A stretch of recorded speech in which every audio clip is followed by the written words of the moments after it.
está tudo sob controle, disse a Evergrande à beira do precipício. Construir um monte de prédios residenciais sem demanda, o que poderia dar errado, não é mesmo?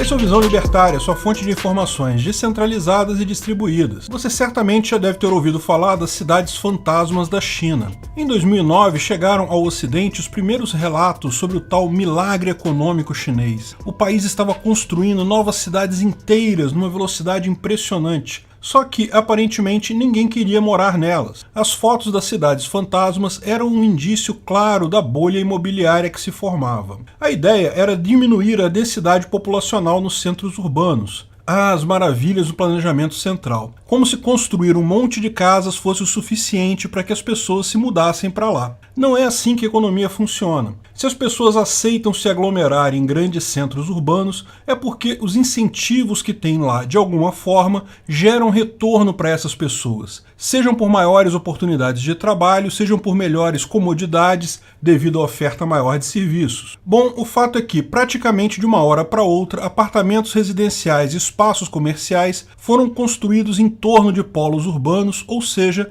nas regiões periféricas. Para se ter uma ideia, a China usou em apenas 3 anos a quantidade de concreto que os Estados Unidos consumiram em todo o século XX. O que vem acontecendo na China ao longo desses últimos anos é uma verdadeira aberração econômica keynesiana. Certamente é algo sem precedentes na história. E como não poderia deixar de ser, pode esperar que as consequências disso também serão catastróficas, e não só para a China, mas para o mundo inteiro. Mas primeiro, quem é essa tal Evergrande? O China Evergrande Group é um desenvolvedor imobiliário, uma incorporadora, localizado na província de Guangdong, que vende apartamentos para classe média e classe média alta. É a segunda maior empresa do tipo na China e, em 2018, foi considerada a incorporadora com maior valor de mercado do mundo. A empresa já concluiu mais de 1.300 projetos em mais de 280 cidades em toda a China. Mas, em contrapartida com tamanha produtividade ou até para permitir tal crescimento, a empresa tem uma dívida gigantesca de 300 bilhões de dólares. Para se ter uma ideia do que isso significa, essa dívida é maior do que a de alguns países, como a Nova Zelândia, e corresponde a 30% de todo o valor de mercado da Bolsa Brasileira. Não é à toa que é uma das empresas mais endividadas no mundo. Mas esse ano as coisas pioraram muito para a empresa. Em dezembro do ano passado, a dívida era de apenas 125 bilhões. Só que cerca de 50% disso teria que ser quitado neste ano de 2021.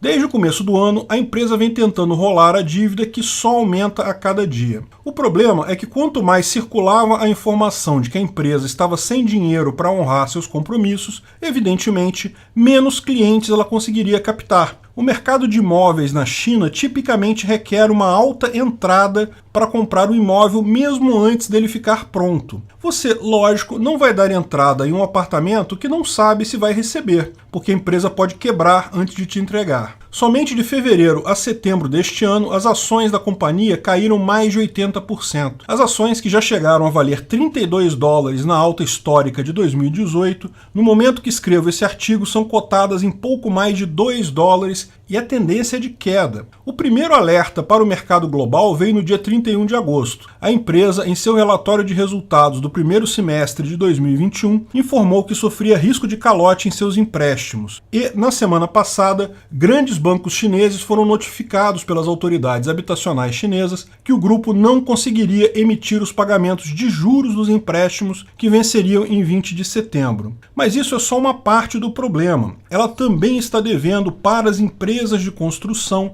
para pessoas que investiram em apartamento e até para funcionários. Foi estimado que, se a empresa falir, cerca de 1.500.000 clientes podem perder seus depósitos referentes a imóveis que ainda não foram concluídos. Também na semana passada, viralizou nas redes sociais um vídeo que mostra prédios residenciais chineses sendo demolidos. Esses prédios estavam há anos inacabados e vazios porque os custos de construção tornaram-se maior que os eventuais receitas de venda. Esses prédios não têm nada a ver com a Evergrande, mas isso deixa claro o estouro dessa enorme bolha, que não afeta só a Evergrande, mas com o colapso iminente dela, outras incorporadoras também passaram a ser vistas com desconfiança e, ao final, o mercado como um todo está em situação grave. Há indícios de que desde o ano passado a empresa pede ajuda ao governo chinês, mas ao que indica até agora, apesar do governo ter tentado negociar as dívidas da empresa com bancos nos últimos dias, especialistas por aí afirmam que o governo chinês não faria um resgate da empresa, como os Estados Unidos fizeram em 2008 do banco AIG. Mas parece que eles estão enganados. No dia 17 de setembro, o Banco Popular da China acrescentou um valor líquido de 90 bilhões de yuan, ou 14 bilhões de dólares, no mercado, o maior desde fevereiro, por meio de um acordo de recompra reversa de 7 a 14 dias. Isso mostra que o governo está bem preocupado com as consequências para o mercado imobiliário e de crédito, que são de grande peso para a economia do país. Lógico, já começaram a ligar as impressoras. Será que veremos o mesmo cenário que foi posto em 2008 nos Estados Unidos, só que dessa vez na China? Bem, só o tempo dirá. Alguns economistas consideram que a falência da Evergrande pode ter um impacto no mundo ainda pior. Centenas de pessoas protestando em frente a prédios da Evergrande são muitos pequenos investidores que não conseguem tirar o dinheiro que investiram lá. Além disso, a Evergrande pegou grandes somas emprestadas em bancos chineses e fora da China. Ao que tudo indica, a iminente falência da Evergrande não será diferente da falência do Lehman Brothers. O impacto já começou a ser sentido. O mercado está aflito com a possibilidade de um calote estratosférico. Em 20 de setembro, ações da empresa chegaram a cair 10%,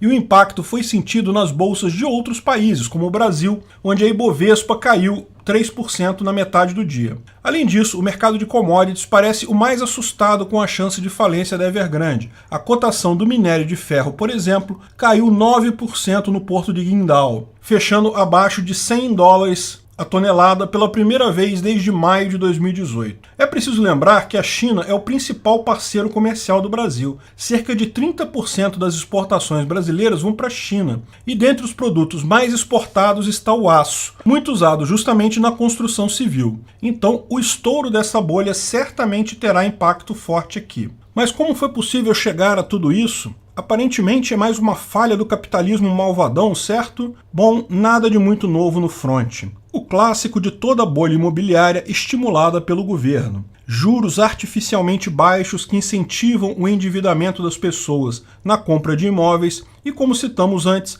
a construção desenfreada de imóveis sem demanda. A proibição de outros tipos de investimento pelo governo também acaba estimulando artificialmente esse mercado. O governo tentou criar uma demanda que nunca existiu, forçou o desenvolvimento do mercado imobiliário do dia para a noite. Apesar de parecer cedo para afirmar o que está por vir, tudo indica que veremos dias turbulentos a partir de amanhã. Afinal, ontem e hoje, dias 20 e 21 de setembro, foram feriado bancário na China. O baque mesmo, ou a redenção final, deve acontecer amanhã, dia 22. Mas ninguém duvida que aí está mais um exemplo do catastrófico planejamento central chinês. O fictício milagre econômico tem validade curta e, quando acaba, deixa uma série de transtornos. Não existe produção de riqueza, destruindo o capital. E é isso que o planejamento central sempre faz. Simplesmente não há como um ente central conseguir guiar os rumos do mercado. O crescimento econômico da China deixa isso bem nítido. Enquanto um livre mercado cresce à medida que resolve problemas e melhora a vida das pessoas, o planejamento central mira num crescimento fictício do PIB e só piora a vida de todos. Foi assim na União Soviética, não seria diferente na China. Não dá para medir o tamanho do impacto a ser sentido na economia chinesa e global com tudo isso, mas dá para ter uma ideia. E lembre-se, como já avisamos aqui no canal, a queda da União Soviética começou após um evento catastrófico, o acidente da usina de Chernobyl, que abalou o mundo inteiro, seguido do seu colapso econômico. A questão que fica é, seria o grande evento de 2020 o início do colapso do regime comunista chinês? Aguardemos as cenas dos próximos capítulos. Mas uma coisa é certa, o mundo inteiro irá sofrer as consequências disso e pode ser pior dessa vez. Com toda a impressão de dinheiro que vimos desde o começo de 2020, esse novo acontecimento agora pode fazer os governos do mundo inteiro dobrarem a aposta. Ao menos agora, os indivíduos comuns têm aonde fugir dessa insanidade estatal graças ao Bitcoin. Obrigado por sua audiência. Esse artigo foi sugerido por João Pedro, escrito por JJ Liber, revisado e narrado por Peter Turguniev. Esse vídeo foi um oferecimento de armataweb.com, cloud e serviços de data center. 100% de compromisso com a satisfação e privacidade dos clientes. Aceitamos Bitcoin. Veja o link na descrição do vídeo. Se você gostou desse vídeo, clique no like e compartilhe ele em suas redes sociais. Se inscreva no canal para nos ajudar, clicando no botão vermelho abaixo. Se quiser ser avisado de novos vídeos, clique no sininho ao lado. Se você quiser comprar camisas e outros itens do Visão Libertária, veja nossos itens no site Pimenta no Café, pimentanocafé.com.br/Visão Libertária, tudo junto sem acento, ou clique no link da descrição. Até a próxima!